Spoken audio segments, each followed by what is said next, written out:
भजन कधी करायचं असतं, भक्ती कधी करायची असती, धर्मकाम कधी करायचं असतं. कुंभाच्या स्नानाला गेले की नाही तुम्ही? कुंभाला कुंभ चालू आहे इथं तर महाकुंभ चालू झाला आज. पण कुंभाला बी गेलं पाहिजे, नक्की गेलं पाहिजे. का गेलं पाहिजे?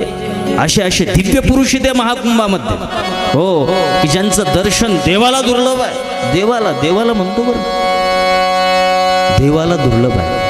ते जर भक्ती चिंतन करत असले तर आमचा छोटा कान्होबा त्यांना विक्षेप करतो. असे किती महापुरुष आहेत चरित्र. सांगते काना भजन करणे दे, विक्षेप मत कर. देवाला दुर्लभ असणारे संत हो.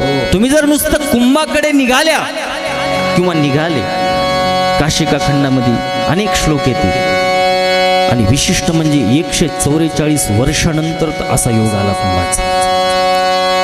कुंभाकडे निघता क्षणी जे काही आपल्या शरीरावर पाप राहतात आपणच केले ते हो. असे पाप, किती पाप, 3.5 कोटी छिद्र आहे शरीरावर. प्रत्येक छिद्राच्या ठिकाणी लाखो पाप राहतात आणि कुंभाकडे निघाल्याच्या नंतर ते पाप थरथर थरथर थरथर थरथर कापतात हो. आणि त्या ठिकाणी गेल्याच्या नंतर मनुष्य पवित्र होतो. पण हे कधी होऊ शकतं? जर तुम्ही तरुण अवस्थेमध्ये केलं. तरुण म्हणतात ना, जीवन दोबारा दोबारा नहीं मिलता, सब कुछ कर लेना चाहिए, सब कुछ कर लेना चाहिए हो. नाही जावा तुम्ही खंडाळा के घाट के ऊपर फोटो खिंच के लाएंगे, मुंबईला जा, इकडे जा, तिकडे जा, सगळंच केलं पाहिजे.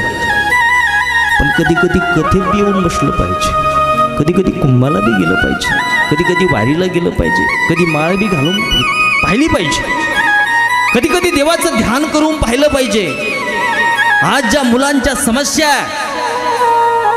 त्या समस्येतून बाहेर आणण्याचं सूत्र ही कथा देते. खूप छोटे छोटे सूत्र आहे.